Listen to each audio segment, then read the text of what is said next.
नमस्कार, मैं हूं अरुण शर्मा। आप देख रहे हैं बड़ा मुद्दा। आज बात करेंगे बैटल ऑफ ऐलनाबाद। चुनाव प्रचार का शोर थम गया है। आखिरी दिन तमाम दिग्गज मैदान में रहे और अपने अपने स्तर पर पूरी तरीके से जोर लगाया और पूरी जोर आजमाइश की गई। किस तरीके से पूरा घटनाक्रम रहा और किस तरीके की पूरी घटनाएं जो आने वाले अब कुछ दिनों में वोट डालने से पहले तक किस तरीके से चीजों को बदलेंगी और क्या जनता का मूड बदल पाएगा और कितना दमखम लगाया गया, कौन सी चीजें जो हावी रहेंगी, ये तमाम चीजें देखना होगा। जनता के मन में क्या है वो 1 तारीख को, 30 तारीख को बता देगी। 2 तारीख को पिटारा खुल जाएगा, तमाम चीजें सामने आ जाएंगी। लेकिन उससे पहले दिग्गजों ने जोर आजमाइश में कोई कसर नहीं छोड़ी। बारी बारी से आपको तमाम आज की घटना के पूरे बयानात आपको सुनवा देते हैं, वो सुने, उसके बाद चर्चा करेंगे। संत महापुरुष विचार सम्मान योजना 10 करोड़ रुपए का बजट उसका रखा है।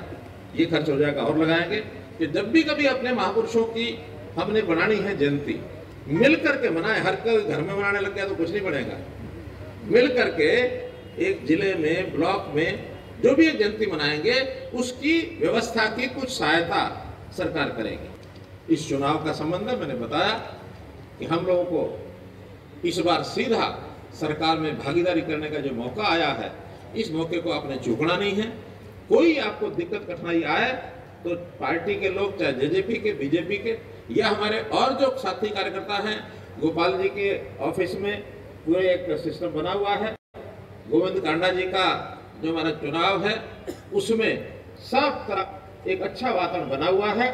इस अच्छे वातावरण में अब 30 तारीख को हम वोट सारे उसमें डलवा दें। अगर कहीं उसके अंदर बीच में 2 दिन के अंदर आप लोग सावधान नहीं रहे तो कोई भी आपको बहका देगा, कोई आपको लालच भी दे सकता है, कोई आपको डरा धमका भी सकता है। आपने किसी उसमें नहीं आना है। केवल इस देश और समाज के, अपनी जाति के लिए, अपने समाज के लिए, एक आगे बढ़ने के लिए हमने ये सीट भारतीय जनता पार्टी की बढ़ा दी तो निश्चित रूप से आगे भी अपना भविष्य सुंदर हो जाएगा। प्रधानमंत्री जी ने घर घर गैस का चूल्हा पहुंच जाए। उज्ज्वला योजना में हर घर में गैस का चूल्हा पहुंचा दिया। कोई घर आज भी ऐसा नहीं होगा जिसके घर में गैस का चूल्हा नहीं हो। कोई घर हो तो आज ही इसी समय खड़े हो जाओ, 500 रुपए का इनाम ले जाओ। विश्वास है कि और बड़े मार्जिन के साथ इस ऐलनाबाद की जनता वो किसानों का जो कोज है उसके साथ खड़ी होगी और जिसके प्रतीक के तौर पर आज भाई अभय सिंह चौटाला जी वो लड़ रहे हैं। हमारा समर्थन पूरी मजबूती से किसान कोज के लिए है और पूरे देश के अंदर जो इस तरह का कोई भी स्टैंड लेता है अच्छाई के लिए, सच्चाई के लिए और इस देश को मजबूत करने के लिए, किसान का, मेरा गरीब मजदूर को मजबूत करने के लिए हम पूरी मजबूती से उनके साथ हैं। ऐलनाबाद के लोग बहुत बहादुर हैं। ऐलनाबाद के लोग जो हैं ना तो कभी किसी के आगे झुके और ना कभी किसी से डरे। अब की बार भी इस चुनाव के अंदर भी ऐलनाबाद का मतदाता है जो खुल करके अपना मतदान करेगा और एक एक वोट जो है इस सरकार के खिलाफ बैलेट के निशान पर लगा करके मुझे बड़े भारी बहुमत से जिताने का काम करेगा। वही मैं एक बार फिर अशोक तंवर जी का आभार व्यक्त करता हूँ जो उन्होंने मुझे आज समर्थन दिया है, जो आज अपना सहयोग दिया है। इसके लिए मैं उनका बहुत बहुत आभारी हूँ। बहुत धन्यवाद। देगा था भाई, कोई गठरी कागज पत्तर देगा था और लेना आया उसका दे देंगे भाई, सवाया करके देंगे। अरे सीधे सीधे बता दो दिया। अगर आप नहीं समझे तो बताओ मेरे पे क्या इलाज है। अरे क्या पता जो छोड़ कर जाएगा उसमें सवाया करके देंगे उसको। हाँ देगा सर, दिखाई देगा इसमें 3 तारीख में सर दिखाई देगा आपको।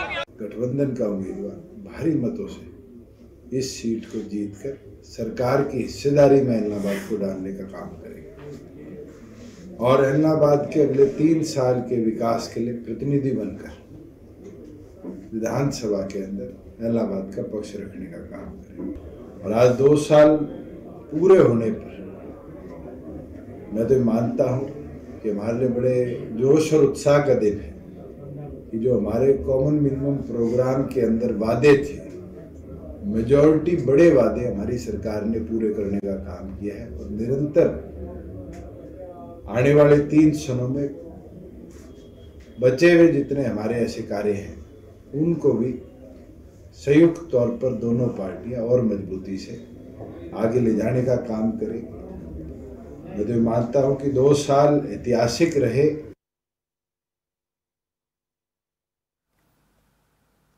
तो इस तरीके से दावे अपने अपने रहे। कांग्रेस पार्टी का भी अपना दावा है कि वो जीतेंगे। कुमारी शैलजा से हमारी खास बातचीत हुई तो उन्होंने ये कहा कि इसमें कोई दो राय नहीं कि कांग्रेस पार्टी जो है वही एकमात्र विकल्प है। तो क्या ऐलनाबाद के चुनावों में मुद्दे हावी रहे या सियासत हावी रही? क्या जनता की बात को अभी भी किसी ने समझा है? ये आज जानने की कोशिश करेंगे। बड़ा मुद्दा में बात करेंगे और चर्चा करेंगे कि किस तरीके से पूरा ये चुनाव प्रचार रहा है, उसको समझने की और बारीकी से कोशिश करेंगे। हमारे साथ वंदना पुपली हैं, भारतीय जनता पार्टी के प्रवक्ता हैं। हमारे साथ बजरंग दास गर्ग कांग्रेस पार्टी से, ओंकार सिंह इंडियन नेशनल लोकदल से।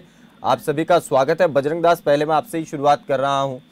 सीट अभय सिंह चौटाला ने छोड़ी थी, वो दावा कर रहे हैं और इसी आधार पर कि वो उनका घर है और बीजेपी जेजेपी का सत्ता में वो हैं और उनका ये दावा है कि जो जनता है वो सत्ता के साथ जाएगी और विकास के साथ जाएगी।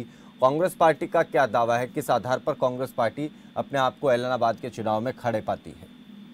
अरुण जी, ये हकीकत है, ऐलनाबाद अनिलों का गढ़ है और हमेशा से लगातार अनिलो वहां से प्रत्याशी जीतता आया। मगर कांग्रेस भी बीच में 2 बार जीती है। पिछली बार लोगों का मन बन चुका है कि कांग्रेस प्रत्याशी को जिताने का जनता का मन बन चुका है, क्योंकि इस सरकार से हर वर्ग का नागरिक बड़ा भारी दुखी है। एक किसान है, कर्मचारी है, मजदूर है, व्यापारी है, आम नागरिक दुखी है। आपने इस पूरे चुनाव में देखा, भाजपा नेता, भाजपा के मंत्री, विधायक, मुख्यमंत्री जो भी इस हलके में गए, उनका स्वागत किस प्रकार लोगों ने काले झंडे दिखाकर, गो बैक के नारे लगाकर किया, ये आपके सामने है। और इस चुनाव में एक अचंभे की बात है कि आपने कितना भारी पुलिस बल, सीआरपी की पूरी फोर्स लगा दी। एक नेता कहीं मीटिंग करने जाता या किसी चाय पीने जाता, एक भाजपा का नेता सैकड़ों पुलिस वाले उसके साथ लगे होते। जहाँ बड़े बड़े नेता, कोई मंत्री गया, उसके साथ तो पूरी बसें भर भर कर सीआरपी की और उसकी पुलिस की बयान। अरे क्या कर रहे हो आप? अच्छा, कांग्रेस लड़ रहे पार्टी हो का दावा किस आधार पर? गर्ग साहब, कांग्रेस पार्टी का दावा किस आधार पर है? जी, कांग्रेस पार्टी, आप कह रहे हैं कि कांग्रेस पार्टी की तरफ ही जनता, वो किस आधार पर? शर्मा जी स्पष्ट कर रहा हूँ, लोगों का मन इसलिए है कि मुख्य विपक्षी पार्टी आज देश व प्रदेश के अंदर कांग्रेस है। जहां कांग्रेस का आपके सामने देखा कि एक विधायक अबे भाई ने अगर चुनाव दोबारा लड़ना था तो इस्तीफा दिया क्यों? जनता में एक चर्चा है कि आपने चुनाव दोबारा खुद ही लड़ना था तो इस्तीफा दिया ही क्यों? फिर दोबारा जनता वोट डाला क्यों? और एक विधायक विधानसभा में क्या कर सकता है? ना तो मुख्य विपक्षी पार्टी है, आप पूरे देश में देख लो, ना पूरे देश के अंदर कहीं भी विधानसभा में इन लोगों का कोई विधायक है, ना लोकसभा में इनका कोई मेंबर है, ना राज्यसभा में कोई इनका मेंबर है। एक विधायक होकर कहने में कह सकता हूँ मैं लहर चलेगी, मेरा विधायक बनते ही मैं सरकार बदल दूंगा, ये हो जाएगा। एक विधायक अगर सरकार बदल सकता तो हम जो विधानसभा के अंदर जो हमने अविश्वास प्रस्ताव लाए, हमारे 31 विधायक होने के बावजूद भी हम नहीं बदल पाए। हमें उम्मीद थी ठीक है, चलिए अब जवाब लोगों मन की बात है। चलिए ठीक है, ये बन चुका है भाई। चलिए ठीक है सर, अब इसमें ये कांग्रेस पार्टी ही विपक्षी पार्टी है। ठीक है, कांग्रेस पार्टी चलिए अब को यहाँ से भगा सकती है। ठीक है, इसलिए जो लोगों का मन बन चुका भी, ठीक है, यहाँ कांग्रेस को लाए ठीक है। चलिए विधानसभा के ओंकार सिंह, जब चुनाव दोबारा लड़ना ही था तो क्यों इस्तीफा दिया? ये बात तो उनको भी पता थी कि दोबारा चुनाव होंगे, मैं इस्तीफा दूंगा और फिर से चुनाव लड़ूंगा, ये सारी चीजें परिस्थितियां थी, ये बात वो कह रहे हैं। और उनका ये भी कहना है और इस बात का जिक्र भी कई बार हुआ कि एक अकेला व्यक्ति क्या कर सकता है और इसीलिए मुख्य विपक्षी दल के साथ ही जनता जाएगी, ये कांग्रेस पार्टी का दावा। आप अपनी बात रखें। अरुण जी, मैं अपने भाई का पहले जवाब देना चाहता हूँ। बजरंग दास गर्ग जी मेरे से बड़े भी हैं और बहुत सुलझे हुए हैं, प्रवक्ता हैं। मैं इनको बताना चाहूंगा कि हमारे एक विधायक ने जो किया, आप पूरा एक विधायक करके तो दिखा दें। और दूसरी बात, हमारे विधायक जुबान के पक्के हैं। इन्होंने बोला था 26 जनवरी तक अगर कृषि बिल वापस ना हुआ मैं बिल्कुल हूबहू वही बात बोलूंगा। हाँ तो 27 तारीख को मैं इस्तीफा विधानसभा स्पीकर को दे दूंगा। हाँ दे दिया। उन्होंने कहाँ बोला था कि मैं दोबारा चुनाव नहीं लड़ूंगा? पहले तो मैं अपने भाई से पूछता हूँ। दूसरा, अगर जब उन्होंने इस्तीफा दिया था, आप अविश्वास प्रस्ताव की बात करते हो, विधानसभा में तो गिनती मैटर करती है ना। 90 में से 46 आपके पास होंगे तभी तो अविश्वास प्रस्ताव पारित होगा। आप ये तो बताओ अविश्वास प्रस्ताव किस बेस पर लेके आए? आपके तो 31 MLA थे, अगर अभय चौटाला की वोट भी ले लेते तो 32 हो जाते। आपने तो वो 6 महीने का राणा सरकार को संजीवनी दे दी। मेरी बात सुनिए, आपकी बात सुनूंगा। चलिए मेरी बात करना है। ठीक है, गर्ग साहब एक बार उनको बात पूरी करने दीजिए। गर्ग साहब उनको बात पूरी करने दीजिए। बजरंग जी एक बार वो बात, ओमकार जी बोलेंगे। ओमकार जी आप बोलिए। चलिए ओमकार जी की आवाज सुनेंगे, ओमकार जी की आवाज सुनेंगे। तो उसके साथ जेजेपी के और कुछ हजार विधायक भी तैयार थे। आपने 6 महीने के लिए बीजेपी सरकार से मिलकर आपने 6 महीने के लिए उसको संजीवनी दे दी। आप कहाँ कहते हो? आप विधान मेरी बात पूरी होने दीजिए। चलिए ठीक है, ठीक है। आप समझो, चलिए अरे मेरी बात पूरी होने दीजिए। हाँ मैं वही कह रहा हूँ। बजरंग जी एक बार उनको बात पूरी करने दीजिए। एक बार ओमकार जी आप अपनी बात पूरी करें। ओमकार जी आप अपनी बात पूरी करें। मैं अभी कुमारी शैलजा जी का बयान सुन रहा था। वो कह रहे थे कि एलनाबाद में एकमात्र विकल्प कांग्रेस है। अरे एलनाबाद की जनता विकल्प नहीं मांग रही। एलनाबाद की जनता उस व्यक्ति को मांग रही है जो व्यक्ति सड़क से लेकर विधानसभा तक प्रत्येक वर्ग की आवाज उठाता है। अब आ रही बीजेपी और जेजेपी के ऊपर। मैं दुष्यंत चौटाला जी का बयान सुन रहा था। अरे बड़ी शर्म आती है। ये वही दुष्यंत चौटाला है जो ये बोलता था इनको यमुना पार छोड़ के आएंगे। ये कहते थे 75 बार, वो कहता था यमुना पार। ये वही दुष्यंत चौटाला है। ये वही दुष्यंत चौटाला है जो ये कहता था ब्याह खट्टर का और फोटो मोदी की। अरे भाई कुछ तो राजनीति का स्तर देख लीजिए। अब नहीं नजर आ रहा ब्याह खट्टर का और फोटो मोदी की। ये वही दिग्विजय चौटाला है जो कहता था गीतिका शर्मा हम शर्मिंदा हैं, तेरे कातिल जिंदा हैं। अरे इतना गिर जाना सत्ता के लिए? अरे कुछ तो सोच लो देश की राजनीति का, कहां लेके जा रहे हो? और अब मैं आता हूं भाई अभय सिंह चौटाला जी की बात के ऊपर। जुबान के धनी, सत्य बोलते हमेशा। उन्होंने जो कहा वो करके दिखाया।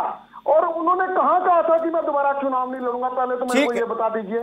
चलिए वो तो अब चुनाव लड़ ही रहे हैं। अब तो देखिए अब तो इस बात का कोई मुझे लगता नहीं कि इस पे बात आज कही है। आप देखिए शर्मा जी, मैं एक बात दोहरा देता हूँ। चलिए फिर वंदना जी के पास बयान पढ़ा। हाँ। उसने कहा कोई गांव में आए सिर पर मत मारना। अच्छा मैं एक सवाल ओमकार, चलिए ओमकार जी एक सवाल है। ओमकार जी एक सवाल है। आप कह रहे हैं कि उन्होंने ये नहीं कहा कि वो दोबारा चुनाव नहीं लड़ेंगे। चलिए ठीक है, इन सब बातों पर अब आप कह रहे हैं तो ठीक हम मानते हैं। आपने एक चीज और, दूसरी बात यह भी कि अभय सिंह चौटाला ने कहा था कि 26 तारीख तक कानून वापस नहीं होंगे तो वो इस्तीफा दे देंगे। कानून क्योंकि अभी भी वापस नहीं है, अब वो अगर चुन करके आ जाते हैं तो क्या फिर से इस्तीफा देंगे कानून वापस नहीं होने को लेकर? अरुण जी बहुत बढ़िया क्वेश्चन किया आपने। आप भी सुलझे हुए हो, एंकर सुलझे हुए। जब अभय चौटाला ने इस्तीफा दिया था तो आपको पता बहुत बड़ी पंचायत हुई थी। उस पंचायत में फैसला लिया था। यह फैसला अभय चौटाला का नहीं था, ये इलाहाबाद की जनता का फैसला था। और अब जब उम्मीदवार तय करना था, चौधरी ओम प्रकाश चौटाला जी ने 2 बड़ी बड़ी पंचायतें बुलाई और हर एक पंचायत में 20,000 से ऊपर आदमी थे और वो वहां के मतदाता थे। ये गिनती की बीजेपी जैसे मैं कह रहा हूँ अभी चलिए ठीक है। नहीं मेरे सवाल पर नहीं आए आप, मेरे सवाल पर नहीं आए। मैं फिर आऊंगा, मैं फिर आऊंगा। मेरे सवाल पर नहीं आए। वंदना जी देखिए, ये इन परिस्थितियों में भारतीय जनता पार्टी किस आधार पर अपने आप को यहाँ पाती है कि वो ही जीतेंगे? पार्टी में बिल्कुल एक नया व्यक्ति जो है वो आता है और हम देख रहे हैं कि आपके सरकार में अभी जो मंत्री है रणजीत चौटाला, उनके खिलाफ चुनाव लड़ रहे थे, उनके पक्ष में प्रचार कर रहे हैं, वोट मांग रहे हैं। बड़ी अजीबोगरीब सी परिस्थिति है, कई बार हो जाता है। खैर अभी क्या आधार है कि बीजेपी और किस तरफ जो है वो जनता जाएगी? क्या आधार आप लोगों को लगता है? अरुण जी सबसे पहले मेरा अनुरोध है कि मैं किसी के बीच में नहीं बोली और अगर इन्होंने बिना बहस करे, अगर बिना शोर करे अगर ये डिबेट होने देंगे तो वो ज्यादा अच्छा रहेगा। आप बोलें, आपने अपने तर्क रखे, वो बहुत जरूरी है। सबसे पहले आपने कहा कि कौन से आधार हैं जिसकी वजह से भारतीय जनता पार्टी कह रही है कि हम ये चुनाव जीतेंगे। मैं ये मानती हूँ कि सरकार के साथ होने का ये बहुत अच्छा समय है इलाहाबाद की जनता को। वो व्यक्ति जिसने लगातार बार बार ये कहा कि मुख्यमंत्री बन जाऊंगा, इस बार जिता दो, इस बार जिता दो, और उस पूरे एरिया को उन्होंने विकास से कहीं ना कहीं पीछे रखा, वो अब समय आ गया है कि विकास के साथ वो जुड़े रहे। हालांकि हमने विकास कार्य करवाए हैं, लेकिन एक ऐसा वक्त चाहिए था जो विधानसभा में जाकर ये बोले कि इलाहाबाद की जनता के लिए ये काम करना है या वो काम करना है, ना कि जूता उठाकर सिर्फ बाकी जो विपक्षी पार्टी है उस पर ही अटैक करता रहे और हरियाणा की राजनीति करे, लेकिन इलाहाबाद की जनता के बारे में कभी नहीं सोचे। तो ये हमेशा अपने मुख्यमंत्री बनने की राजनीति करते रहे, इलाहाबाद की जनता के बारे में इन्होंने सोचा ही नहीं है। कहते कि अभी इलाहाबाद की जनता ने कहा कि आप जाके इलेक्शन लड़ो, तो इलाहाबाद की जनता ने ये भी नहीं कहा कि आके आप दोबारा से लड़ो।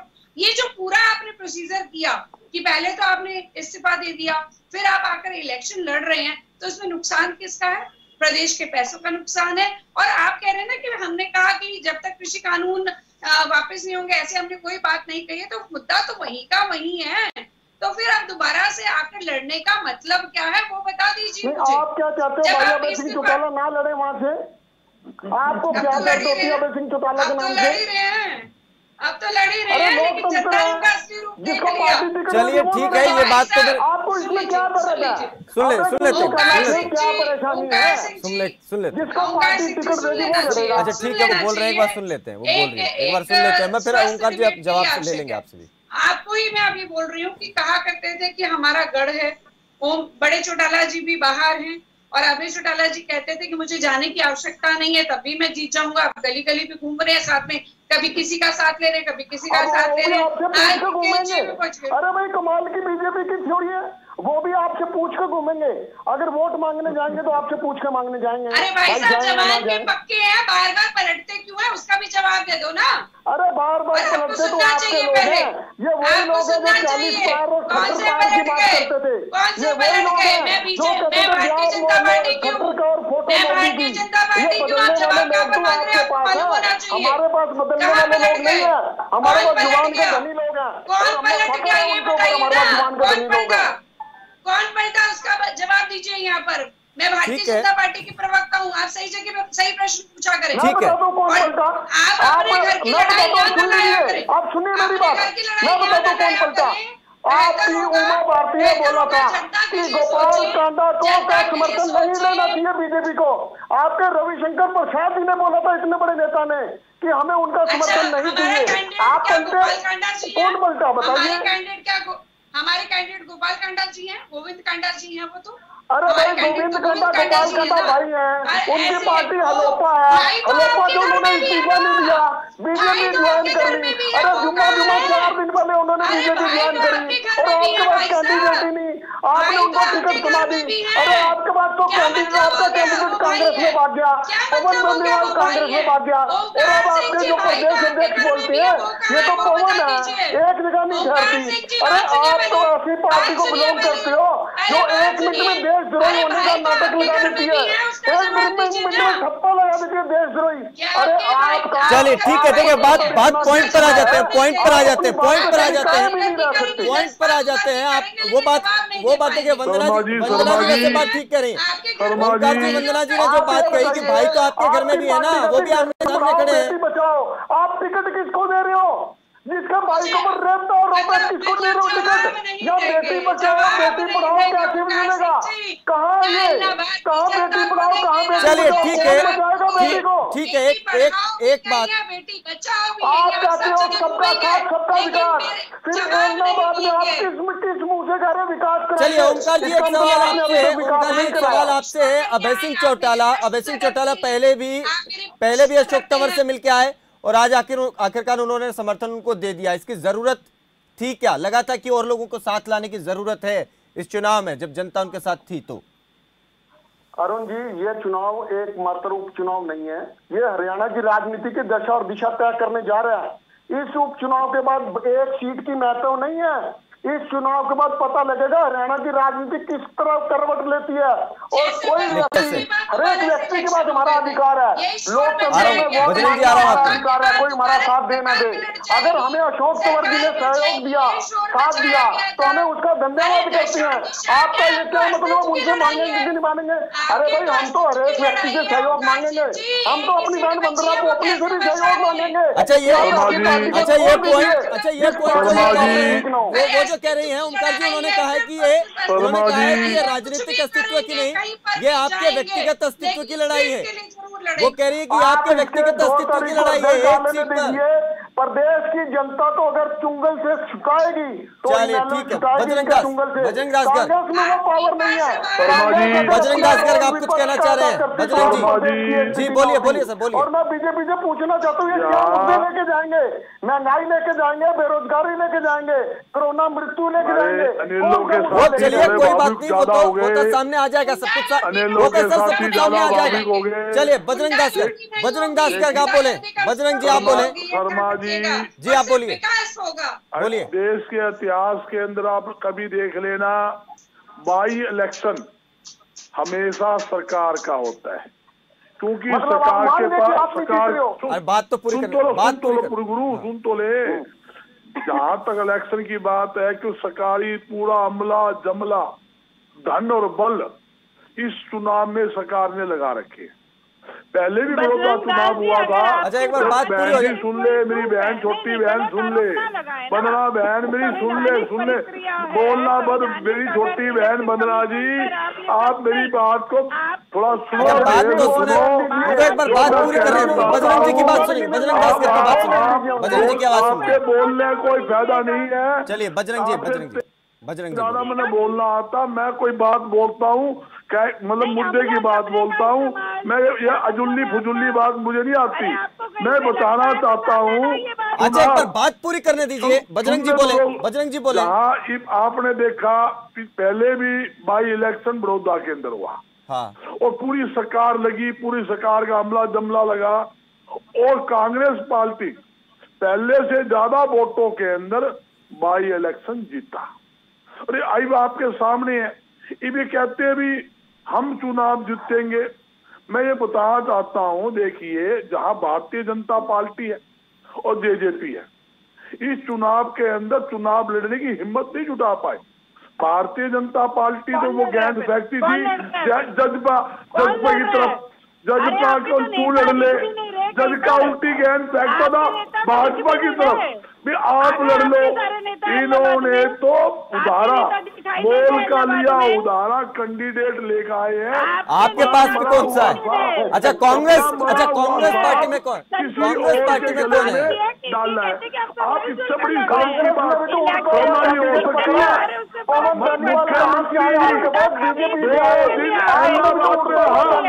मुख्यमंत्री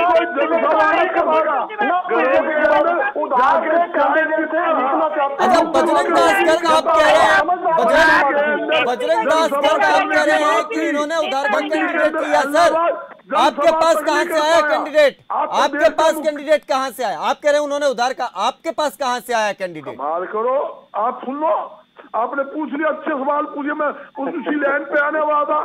पवन बेनीवाल, उसने इस्तीफा दिया, सरकार के अंदर 2 बार चुनाव बीजेपी से लड़ा, और हरियाणा बीज निगम का स्टेट का चेयरमैन था। उसने ये कह के 8 महीने पहले उसने ये कह के इस्तीफा दिया कि मैं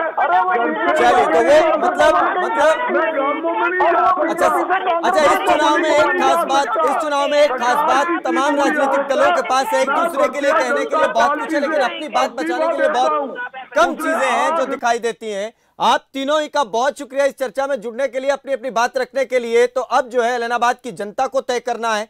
बहुत शुक्रिया आप सभी का। जनता को अब तय करना है कि वो किसके पक्ष में जाएगी। सभी ने अपनी अपनी बातें रखी हैं, जनता के बीच जाकर रखी हैं। शोर थम गया है, लेकिन अब कैंडिडेट घर घर जाएंगे, द्वार द्वार जाएंगे, लोगों से मिलेंगे, उनसे बात करेंगे। लेकिन जनता के मन में क्या है ये 30 तारीख को वो ईवीएम मशीन में दर्ज करा देगी, और 2 तारीख को जब पिटारा खुलेगा तो सब साफ हो जाएगा। क्या ये चुनाव भविष्य की राजनीति, हरियाणा की राजनीति को तय करेगा? कुछ इसमें बदलाव आएगा? ये देखना बड़ा दिलचस्प है। फिलहाल दीजिए इजाजत, नमस्कार।